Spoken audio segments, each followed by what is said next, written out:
Welcome to our Cartne video titled, How Can I Recognize and Avoid a Bad Management Deal? Our guest today is Max Haas. Hi, my name is Max Haas. I'm an entertainment lawyer based in Denver, Colorado, with experience working in New York and New Orleans prior to making my move out to Denver a few years ago.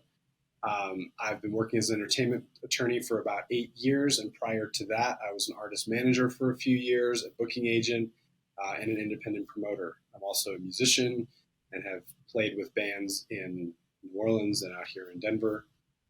And I've seen firsthand how management things work from my own experiences, and also seen a lot about how different artists, colleagues, friends have approached the management side of things. And then, of course, in my law practice, I've advised people on management contracts, what to look out for. I've even advised managers on how to put together management contracts. So I'm happy to answer questions about that and talk a little bit about what to look out for and what to avoid. That's great, Max. So let's start with what can go wrong if you sign either a bad management contract or a scam management contract. What are the repercussions that somebody might suffer? Yeah, I would say with a scam management contract, the most common thing that goes wrong is that the artist is out of pocket multiple thousands of dollars with nothing to show for it. That's the classic scam, is a manager requiring the artist to pay some sort of deposit or upfront fee before the manager has actually done anything, or the manager is not actually making themselves physically available for an in-person meeting or for, a Zoom meeting or something that kind of helps assure the artist that the manager is a real person and is really looking out for their interests. A bad management contract that is maybe not necessarily a scam, but still not not a good management contract, would be one where the artist is locked in for multiple years. I would say anything with a term over 2 years that doesn't give the artist an option to get out sooner or to terminate for failure by the manager to provide any services or things like that. That's one of the most common things that I've seen, is that people can't get out of those contracts, but the manager's not doing anything. So those are probably the two biggest ones that I've seen. So what are some red flags that an artist should look out for? I would say, let's say, a mix of red flags and also just kind of how to identify a good manager. One is a manager who has never actually seen the artist perform live, a manager who, I'm tempted to say a manager who doesn't live in the same city as the artist. That's not necessarily a red flag if it's a legit management firm. Plenty of artists, manage with management at higher levels are, living in Nashville while their manager's in LA, or living in New York while their manager's in Nashville, or something like that. But if you're an independent artist kind of coming up in your career, it's usually best to have somebody who's actually in the same city as you, so that they can be available for meetings, that they can be going to events with you, that they can be bringing you to their events if they want to introduce you to people, things along those lines.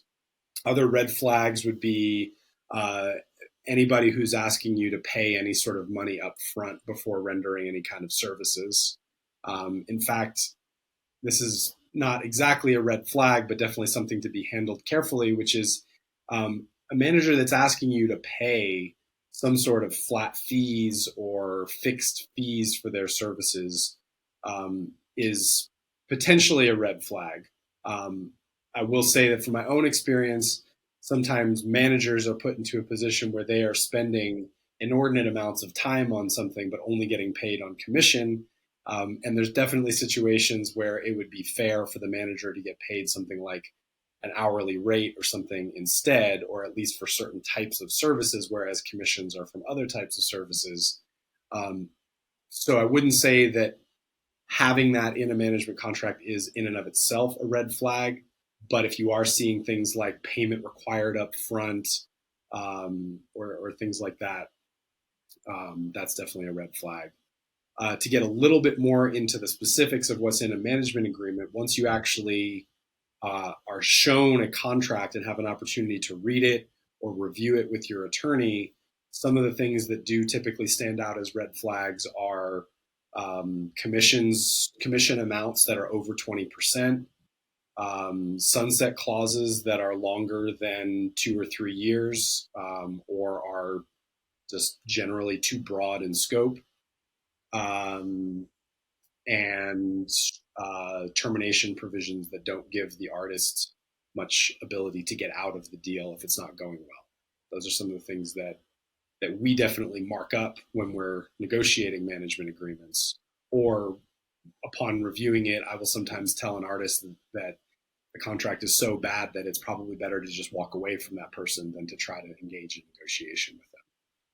Is a manager pressuring an artist to sign necessarily a red flag? I would say that's a red flag. It's a little bit situation dependent. If it's a manager and an artist that already know each other really well, and the manager's been telling the artist, hey, I've got all these opportunities and I just really need you to sign so that we can officially start working together. That's the type of pressure that I think is reasonable under the circumstances. But if it's a stranger, if it's somebody who you haven't really had very many conversations with yet, and they're pressuring you to sign because they claim they can get all this money for you, but they don't really actually know you as a person or as an artist, then that's probably a red flag. Prospective managers sometimes make wild promises.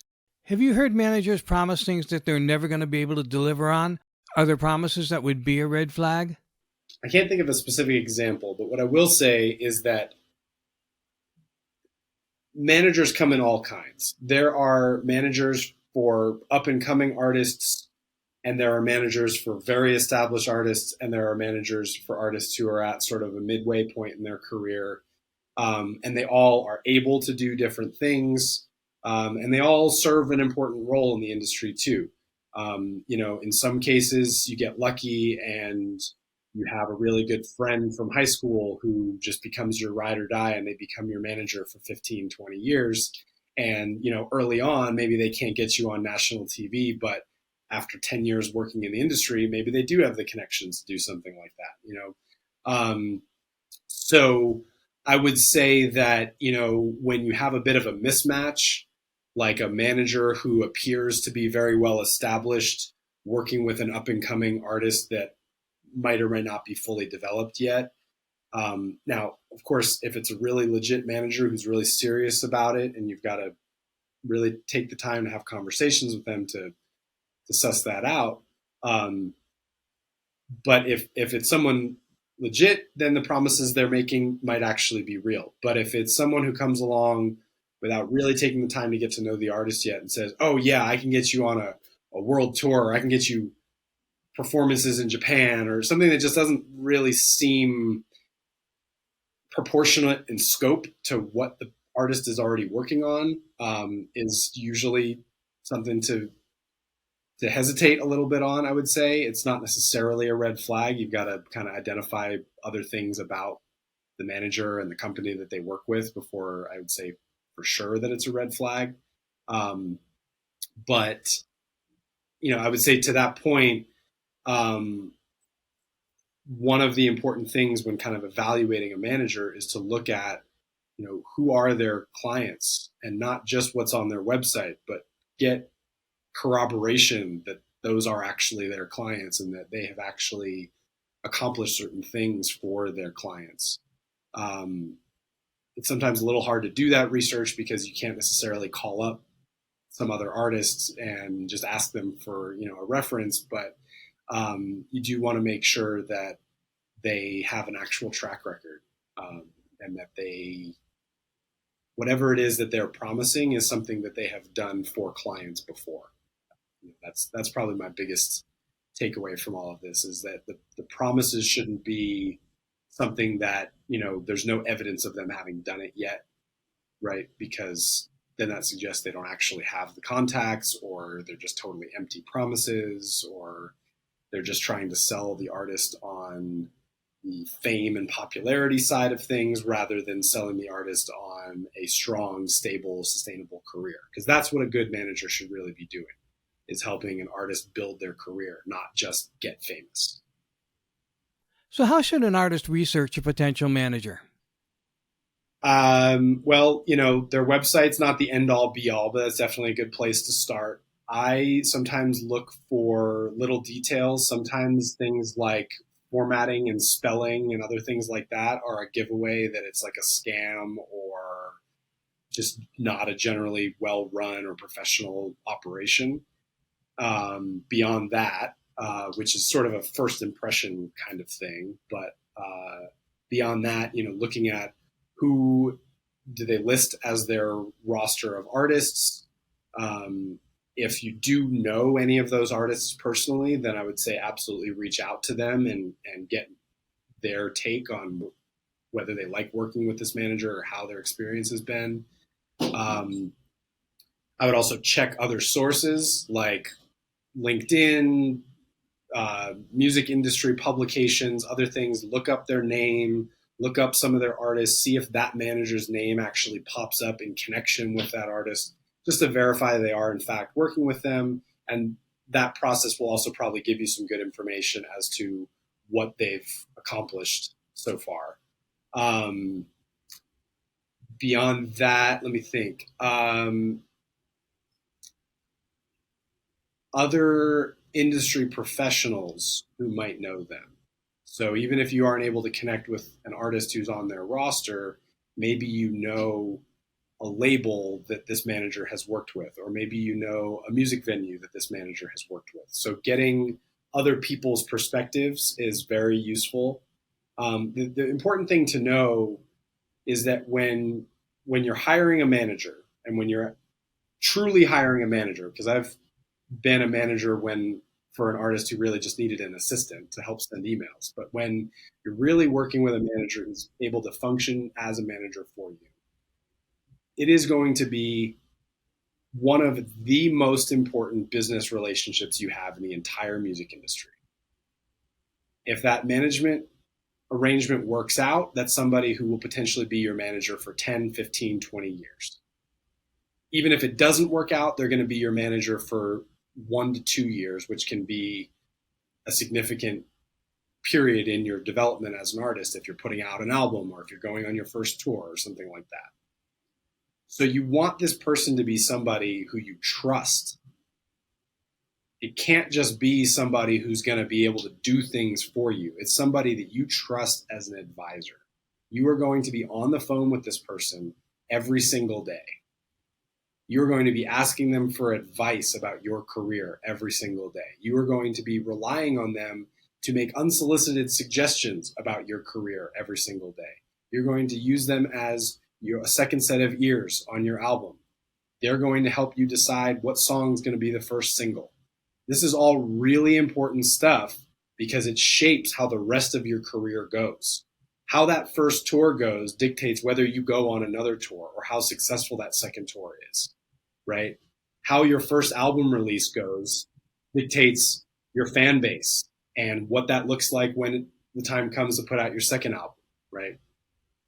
Managers and artists, especially if we're talking about a solo artist, are the closest thing to a marriage that you're going to get in the professional world. My first management client, I was over at his house multiple times a week. We were on the phone multiple times a week. We were talking about 2 or 3 different bands that he had going and multiple different projects he wanted to do, multiple different tours. You have to have somebody that you can do that with.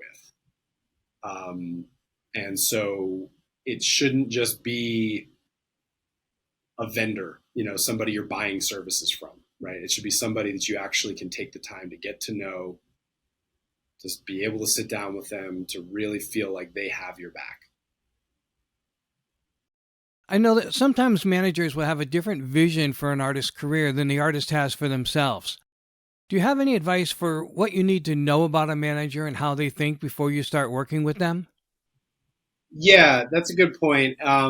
So, a big piece of that is the artists themselves having taken the time to really get a clear idea of what their own vision is. I would say one of the most common misconceptions that artists have about working with managers is that the managers are just going to be handed the keys and are going to do everything for them. And for one, that's not really how it works. Good managers are not actually doing that.